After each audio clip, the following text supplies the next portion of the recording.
Welcome to the TMC Newsroom. Thanks for watching. My name is Rich Tehrani. This week we are in Boston, Massachusetts, and we are touring some of the technology companies in the New England area and learning what's new, what's exciting, and what they're up to.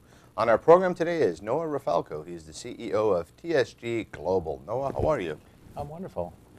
So thanks for being on the program, and I was hoping that you would tell us a little bit about your company, please. Absolutely. Well, we're a technology leader in both voice and SMS technology to enable regular telephone numbers with SMS texting capabilities. So that's what we are focused on. So you technology. Say regular telephone numbers. Does that mean a home phone over the PSTN? Well, actually, it would be involved with IP telecommunications. So okay. Any IP telephone number or DID would be allowed to SMS to and from all cellular networks in the United States and beyond. Okay, so there's a gateway that works via SIP maybe and connects between? Actually, it is provided through a typical gateway being an SMPP gateway, which is short message peer-to-peer protocol. So what you do is you can set it up through HTTPS or you can set it up through the SMPP.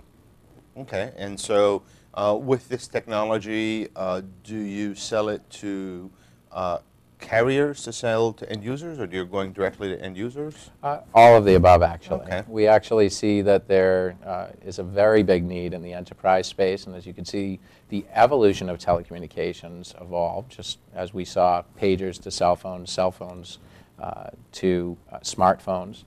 We now see texting coming from that social environment, tying the bridge into the interaction process between consumer and vendor. Absolutely. Well, I have said for years that it would be awesome to have home phones that could do SMS texting with mobile phones. I'm still trying to figure out why that hasn't happened. I mean, I know that mobile devices have found their way in the home as a replacement, but not all home phones have been replaced. There are people still who have landlines who would love to be able to SMS, right? Right. Well, imagine that not only can you look at it that way, but you can also say, well, what if a family doesn't need voice? What if they primarily use their voice on their cellular units?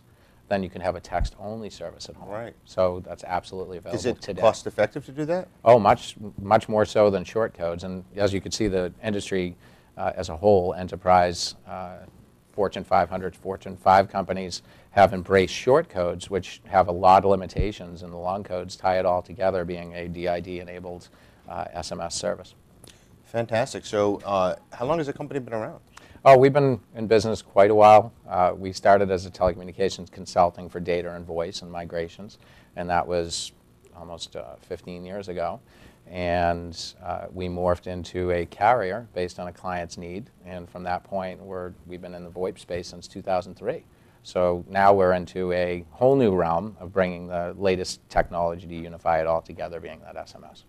And if I'm a company right now watching this and I'm thinking of calling you, and I'm not sure if you can help, why don't you give us some of the guidelines in terms of who would make a good customer for you or who you can help? Excellent. Well, it could be a service provider, an application provider who can build a web-based application, any cable operator, or end user for that matter. How about an app that lives on a smartphone? Absolutely. In fact, there are several out there taking advantage of this technology today. Okay. So it really comes into finding the right communications vehicle between the entity, our client, and their end user. So we always try and see through our clients to their end users.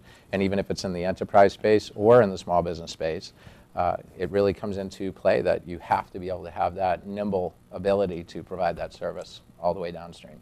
Now, speaking of being nimble, I mean, recently there's so much happening in the messaging space. Well, Twitter is not recent, but I mean, it's become a phenomenon, obviously, in the last 5 years.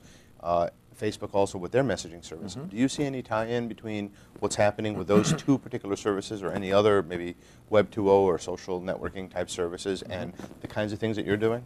Absolutely. In fact, we've been engaged by multiple entities that have a group texting methodology. And if you look at any kind of social media today, it's all based on group metrics. I mean, our whole society is based on a snack-based interaction process. And as you can tell, Facebook is that kind of snack-based. I just put a post on here. I want to share it with my friends. They use short codes in some cases or push notifications to smartphones.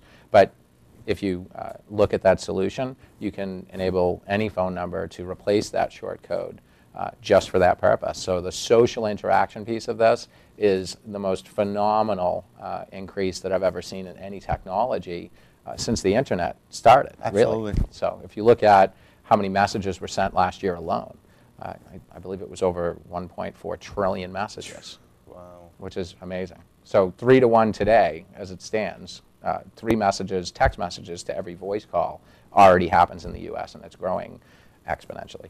Fantastic. Well, good luck taking advantage of that. Thank you. Thank you. Thanks for being here.